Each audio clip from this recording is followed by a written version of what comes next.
कर्नाटक के भटकल शहर में मोहम्मद अहमद जरार सिद्दी बाबा के जन्म के साथ ही इस गांव का नाम देश में जन्मे सबसे बड़े आतंकवादी के नाम से जुड़ गया था। वो खतरनाक और घातक इंडियन मुजाहिदीन का आतंकवादी जो स्वदेशी आतंक का पोस्टर बॉय बन गया। नाम था यासीन भटकल, जो कि 2007 से लगभग हर आतंकी हमले में अपनी कथित भूमिका के लिए न केवल वांछित था, बल्कि वो उस अवधि में देश के विभिन्न हिस्सों में हुए कई बम विस्फोटों का मास्टरमाइंड था। खुद उसने ही कई जगह खुद बम लगाए थे, जो भेष बदलने में ही नहीं बल्कि पुलिस को चकमा देने में भी इतना माहिर था कि कई बार बिना पहचाने पुलिस की पकड़ में आने के बाद भी वो कानून के लंबे पंजों से बहुत ही आसानी से फिसल चुका था।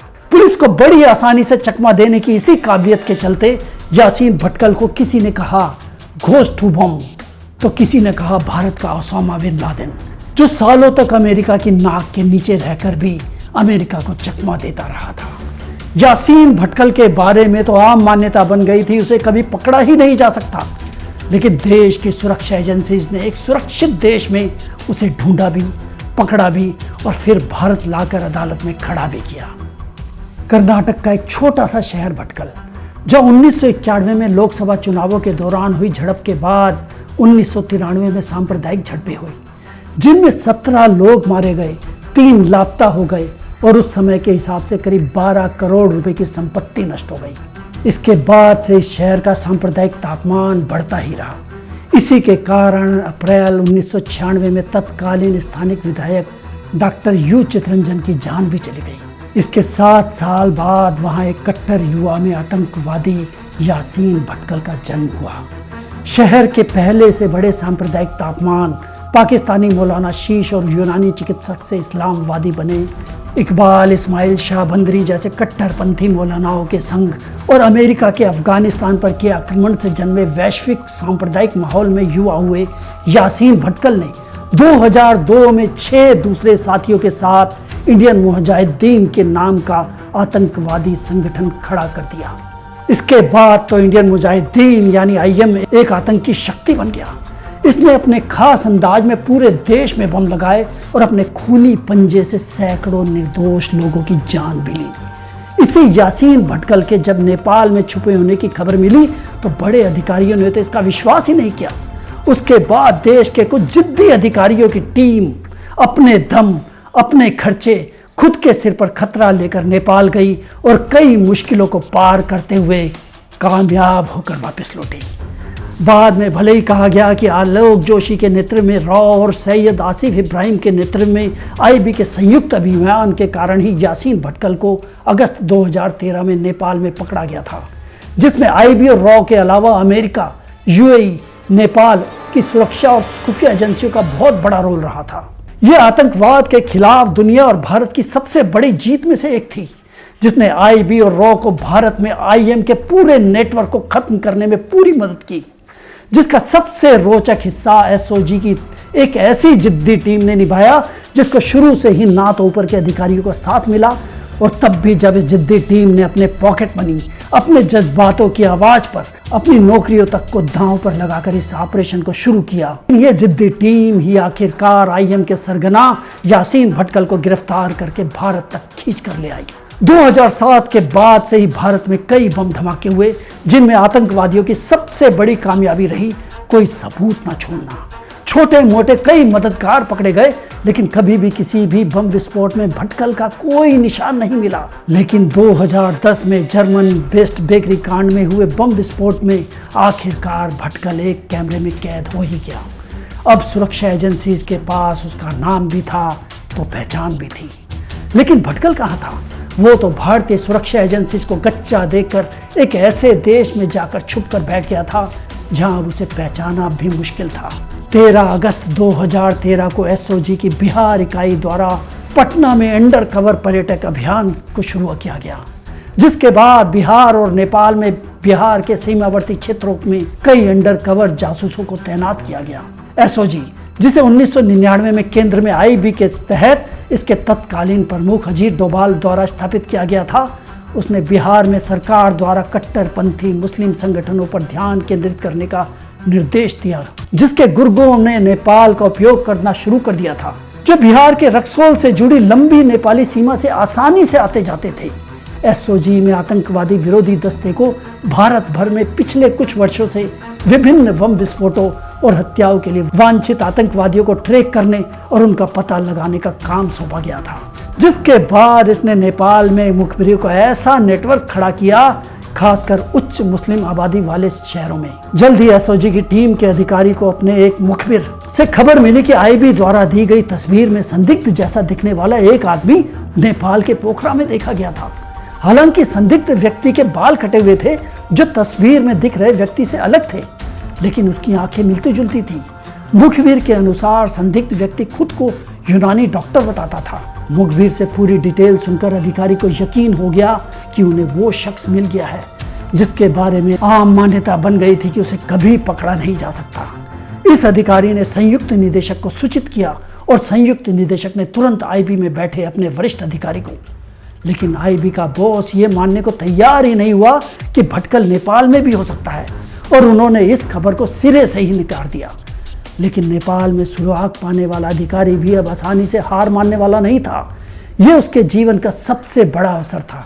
उसने संयुक्त निदेशक के साथ फिर से इस मुद्दे को उठाया। संयुक्त निदेशक भी उससे पूरी तरह सहमत था। दोनों ने तय किया कि यह ऑपरेशन तो होगा, लेकिन बिना किसी सरकारी रिकॉर्ड या अनुमति के। यानी कामयाब हो गए तो यह देश का ऑपरेशन होगा, गलत निकले तो सभी अधिकारी अपने गैर जिम्मेदारा जोश का परिणाम भुगतेंगे। जो भी होगा सब निजी स्तर पर ही होगा। इसी मीटिंग में उन्होंने तय किया कि पूर्वी चंपारण के एसपी विनय कुमार को भी विश्वास में लिया जाए, जिनके नेपाल में बहुत अच्छे संपर्क थे। और इस तरह यह टीम नेपाल पहुंच गई, उस शख्स को पकड़ने जिसे अपनी पहचान बदलने में महारत हासिल थी, जो अक्सर कम आबादी वाले इलाकों और कॉलोनियों में किराए के साधारण कमरों में रहता था, जहां निगरानी की संभावना बहुत कम थी, और अपना नाम, हुलिया, पहचान और अपने मोबाइल नंबर तक सब बदलकर कभी भी अचानक हवा में गायब हो जाता था।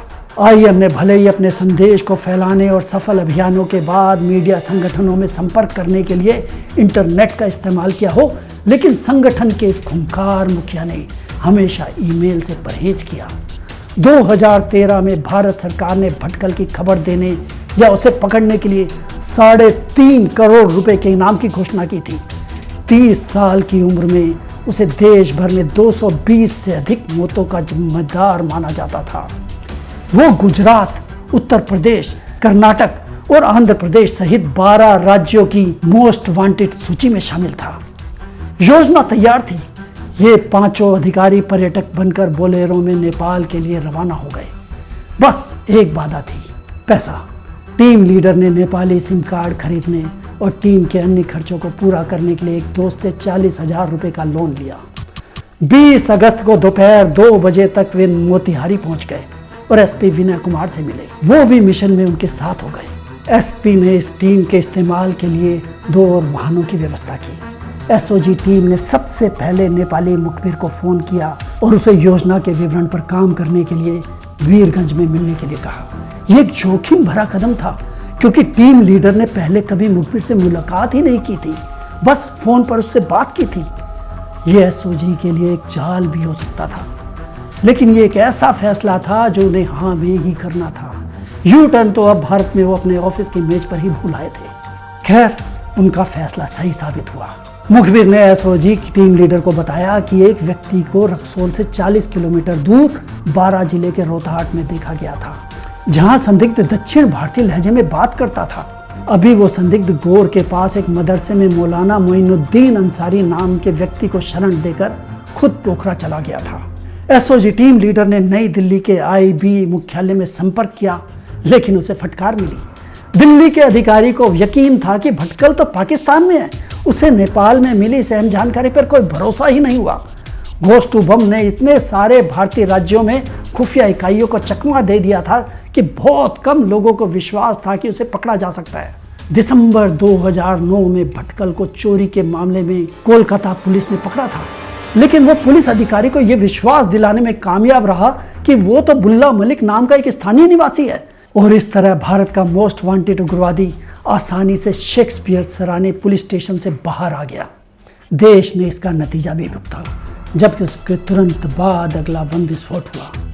2008 में भटकल और आईएम से जुड़े उसके कुछ सहयोगियों को कर्नाटक के चिकमंगलुरु में गुप्त सूचना के माध्यम से खोजा गया। जब तक पुलिस वहां छापेमारी करती, भटकल वहां से फिर से भाग निकला था।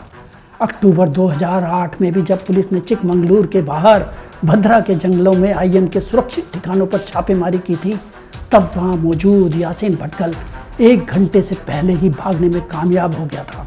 लेकिन भटकल के बारे में प्रचलित किसी भी मिथक ने एसओजी टीम में आत्मविश्वास को कम नहीं किया। मुखबिर के साथ बैठक में सब कुछ ठीक रहा और मुखबिर जल्द ही बैरीगंज से पोखरा के लिए रवाना हो गया। वरिष्ठ पुलिस अधिकारी के साथ एसओजी टीम अगली शाम पोखरा पहुंच गई। नेपाली मुखबिर 21 अगस्त को एसओजी टीम से मिला। मुखबिर ने इन्हें बताया कि पोखरा से कुछ किलोमीटर दूर बूढ़ी बाजार में रहने वाले भारतीय सेना के एक पूर्व सैनिक बल बहादुर थापा उर्फ अब्दुल्ला से यासीन भटकल के मुख्य ठिकाने का पता चल सकता है। ये थापा ही है जो पोखरा में भटकल की देखभाल करता है।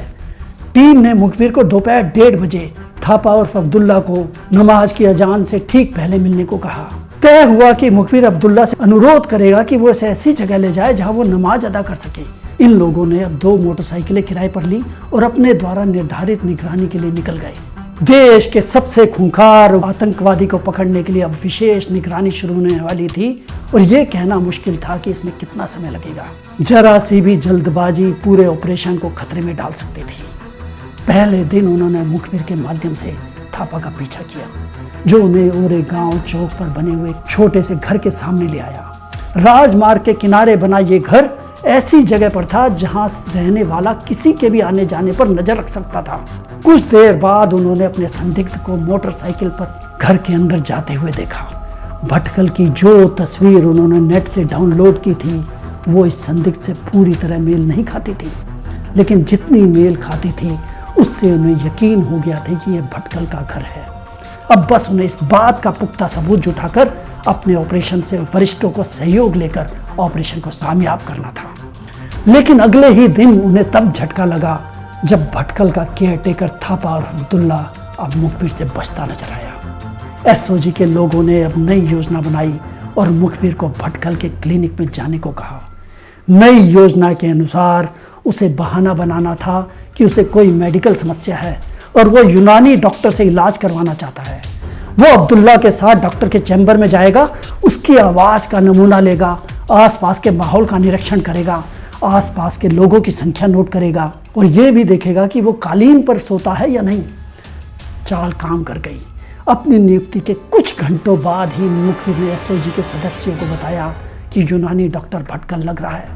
वो गोरा है, उसकी हिंदी अच्छी है, लेकिन वो कश्मीरी लग रहा है, दक्षिण भारतीय नहीं। मुखबिर के दिए बाकी विवरण के बाद एसओजी ने 3 खास विवरणों पर ध्यान दिया। पहला, भटकल के माथों पर बालों का एक अड़ियल गुच्छा था, कुछ बिखरे हुए बालों को जो पीछे की ओर मुड़े हुए थे।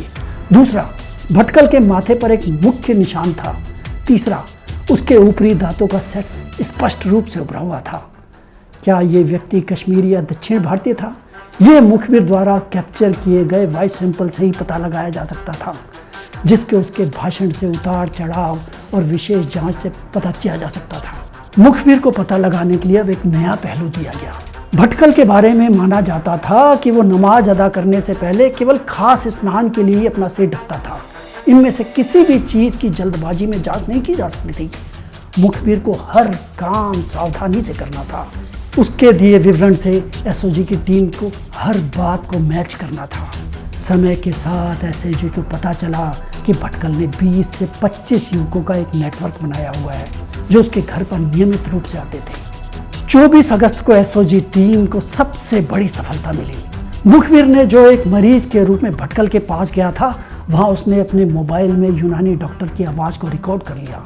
टीम ने हर तरह से इस रिकॉर्डिंग की जांच की, जिसके अंत में उन्हें यकीन हो गया कि ये भटकल की ही आवाज़ थी। उसी रात टीम ने पटना में अपने संयुक्त निदेशक को रात 8 बजे फ़ोन करके खुशखबरी दी।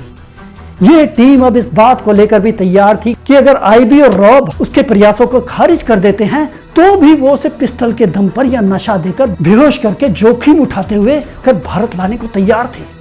आखिर अब केंद्र सरकार के अधिकारियों ने केंद्र में नेपाल सरकार से संपर्क किया और दोनों में वांछित अपराधी को गिरफ्तार करने के लिए समन्वित प्रयास पर तुरंत सहमति बन गई। नेपाल में भारतीय दूतावास से जुड़े हुए एक आईपीएस अधिकारी के फोन के बाद नेपाल पुलिस भी कुछ शर्तों के साथ ऑपरेशन में सहयोग देने को तैयार हो गई। जैसे संदिग्ध को बाजार या बस स्टेशन जैसी भीड़ भाड़ वाली जगह से नहीं उठाना होगा। घर की पहचान हो जाने के बाद भारतीय दल इमारत के आसपास कहीं भी नजर नहीं आएगा और अगर लक्ष्य नेपाली नागरिक निकला तो एसओजी तुरंत लोकल अधिकारियों को सूचित करेंगे। अन्यथा उसी समय नेपाल में व्याप्त भारत विरोधी भावना को देखते हुए नेपाल भारत संबंधों पर इसका बहुत गंभीर असर पड़ सकता था। गोपनीयता बनाए रखने के लिए भारतीय दल ने नेपाली पुलिस को भटकल के बारे में कोई विवरण नहीं दिया, केवल घर की ओर इशारा किया ताकि बाद में आगे बढ़कर गिरफ्तारी की जा सके। एसओजी के लोग कुछ दूरी पर इंतजार करते रहे। अपने निगरानी बिंदु से उन्होंने एक घर में एक और व्यक्ति को देखा, एक सुंदर आदमी जिसे इन्होंने तुरंत असदुल्ला अख्तर के नाम से पहचान लिया, जिसे हड्डी के नाम से भी जाना जाता था, जो अलकायदा का एक खूंखार आतंकवादी था। हड्डी वाराणसी, पुणे, जावेरी बाजार और अहमदाबाद बम विस्फोटों का मुख्य संदिग्ध था। भारत सरकार ने उसके सर पर 10 लाख का इनाम रखा हुआ था। हड्डी एक चालाक जिहादी मानसिकता वाला उग्रवादी था। वो कुछ गड़बड़ महसूस होने पर एवरेगांव चौक के आसपास देखने के लिए घर के बाहर निकला था, जहां उसकी नज़र एसओजी की टीम के एक सदस्य पर पड़ गई तो हड्डी तुरंत उसका पीछा करने लगा। हड्डी से बचने के लिए एसओजी सदस्य को पास के एक हैरे सैलून में छिपना पड़ा, जहां से वो साफ सुथरा बनकर निकला। भले ही उसकी दाढ़ी गायब थी, लेकिन अब उसकी जान बच गई थी। जान से ज़्यादा ऑपरेशन बच गया था, लेकिन तब भी सफलता के बहुत नज़दीक आकर भी मंजिल एसओजी से बहुत दूर होती जा रही थी। नेपाली पुलिस अधिकारियों को जब कोई गतिविधि या संदिग्ध नजर नहीं आया तो वो भी कुछ देर इधर उधर देखने के बाद ओरेगांव चौक से चले गए। इस बीच विनय कुमार को बिहार वापस लौटना पड़ा। कृष्ण जन्माष्टमी की पूर्व संध्या पर मोतिहारी में सांप्रदायिक दंगे भड़क गए थे। आखिरकार नेपाली अधिकारियों ने रात में ऑपरेशन करने की शर्त पर भटकल को पकड़ने का ऑपरेशन चलाने की अनुमति दे दी, लेकिन अब वहां भारी बारिश शुरू हो गई थी। उसी शाम उन्हें अपनी किराए की मोटरसाइकिलें भी वापस करनी थी। ऐसे में केवल एक वाहन होने के कारण नेपाली पुलिस को साथ ले जाने का विकल्प भी खत्म होता नजर आने लगा, जिसके बिना यह ऑपरेशन संभव ही नहीं था। ऐसे में एसओजी टीम ने नेपाल पुलिस से उसी दिन छापेमारी करने को कहा और रात 8:30 बजे नेपाली टीम उस घर में घुस गई, लेकिन फिर कोई बाहर नहीं आया। कोई आया तो रात 10 बजे एसओजी टीम को भारतीय दूतावास से एक कॉल। लाइन पर मौजूद आईपीएस अधिकारी ने गुस्से में एसओजी टीम लीडर पर निर्दोष आदमी को उठाने का आरोप लगाते हुए कहा कि जिस आदमी को उन्होंने हिरासत में लिया है वो एक टरबाइन इंजीनियर है। लेकिन एसओजी के एक उल्टे सवाल ने इस आईपीएस अधिकारी के सारे शक दूर कर दिए। क्या एक टरबाइन अधिकारी यूनानी चिकित्सा पद्धति का अभ्यास करते हुए खुद को यूनानी डॉक्टर कह सकता है? क्या इस आदमी का नाम डॉक्टर यूसुफ नहीं है? एसओजी के लीडर ने अब इस अधिकारी से अनुरोध किया कि वो नेपाली पुलिस से उसे बाहर लाने के लिए कहे ताकि वो उसकी पहचान कर सके। घर के अंदर जो भी षड्यंत्र रचा जा रहा था वो इस आईपीएस अधिकारी के एक फोन कॉल से ही हवा हो गया, जिसके बाद आखिरकार नेपाल पुलिस को रात 10:10 पर घर से 2 संदिग्धों को बाहर लाना ही पड़ा। एसओजी की तीक्ष्ण मुंह से डॉक्टर को यह स्वीकार करना ही पड़ा कि वो कौन है। ये यासीन भटकल था और डॉक्टर यूसुफ तो उसकी दर्जनों अलग अलग पहचानों में से सिर्फ एक ही थी। पोखरा में हुए घटनाक्रम के बारे में दिल्ली के शीर्ष अधिकारियों को सूचित किया गया। एसओजी के लोगों ने तुरंत भटकल की चीजों को, जिनमें उसका लैपटॉप भी शामिल था, उसे अपने कब्जे में ले लिया। अब बस भारत के इस आतंकी सरगनाओं को भारत की सीमा तक पहुंचाना था। तय हुआ कि नेपाली पुलिस पकड़े गए दोनों आतंकवादी मास्टरमाइंडों को सीमा पार ले जाएंगे, जहां एसओजी के लोग उन्हें हिरासत में ले सकते हैं। तब तक नेपाली पुलिस ने एसओजी को सीमा पर कई सुरक्षा जांचों के मद्देनजर उनके वाहन से काफी दूरी पर रहने को कहा था। एसओजी की टीम 29 अगस्त को सुबह करीब 6 बजे भारतीय सीमा क्षेत्र में पहुंची और भटकल और हड्डी को गहन पूछताछ के लिए बिहार के बेतिया के एक जंगल के गेस्ट हाउस में ले गई। भारत आते ही नई दिल्ली में गृह मंत्रालय और राष्ट्रीय जांच एजेंसी एनआईए, जिनकी इसके ऑपरेशन में कोई भूमिका नहीं थी, भारत के सबसे वांछित आतंकवादी को पकड़ने का श्रेय लेने की होड़ में जुट गई। जबकि एसओजी टीम के प्रत्येक जिन सदस्यों ने इस ऑपरेशन के लिए अपने कैरियर को जोखिम में डाला था, उसके नेता को प्रशंसा पत्र और 1 लाख रुपए की नगद राशि इनाम में मिली, लेकिन वीरता पुरस्कार के लिए विचार भी नहीं किया गया। जबकि इस पूरे ऑपरेशन में एसओजी के लोगों ने खुद अपने जो 80,000 रुपये खर्च किए थे वो उन्हें कभी नहीं मिले। तत्कालीन गृह मंत्री सुशील कुमार शिंदे ने उन्हें 3.5 लाख रुपए का इनाम देने की अधिसूचना जारी की। लेकिन मंत्रालय ने कुछ ही समय बाद एक शुद्धि पत्र जारी कर दिया जिसमें कहा गया कि यह तो उनका कर्तव्य था। खैर, ये टीम तो उससे भी संतुष्ट थी। भटकल के पकड़े जाने के बाद और भी कई संस्करण सामने आए।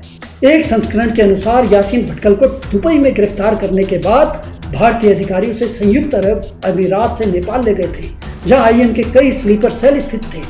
उन्हें नेपाल ले जाने का एक और कारण ये था कि यूएई के अधिकारी आतंकी संगठनों से कोई समस्या नहीं चाहते थे।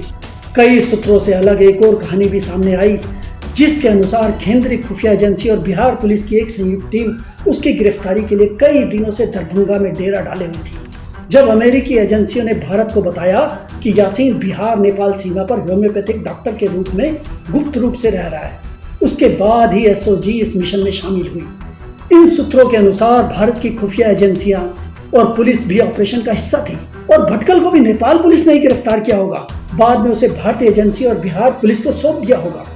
भारतीय एजेंसियों ने पुष्टि की कि वो दुबई से बाहर निकलने के दौरान पिछले 5 सालों में कई भारतीय पासपोर्टों के साथ पाकिस्तानी पासपोर्ट का भी इस्तेमाल कर रहा था। लेकिन आधिकारिक संस्करण ये है कि उसे नेपाल सीमा से तब पकड़ा गया जब वो बांग्लादेश में अपने आकाओं से मिलने जा रहा था। आतंकी की छायादार दुनिया में भटकल इतना महत्वपूर्ण था कि उसकी पहुंच ओसामा बिन लादेन तक भी थी। भटकल ने ओसामा से कई बार मुलाकात की थी। जिहाद के प्रति अपने समर्पण और अपनी बेहतरीन परिचालन संस्थाओं के कारण उसने अल-कायदा का विश्वास भी हासिल कर लिया था। वो लश्कर तैयबा द्वारा प्रशिक्षण के लिए पाकिस्तान भेजे गए लोगों में से एक था।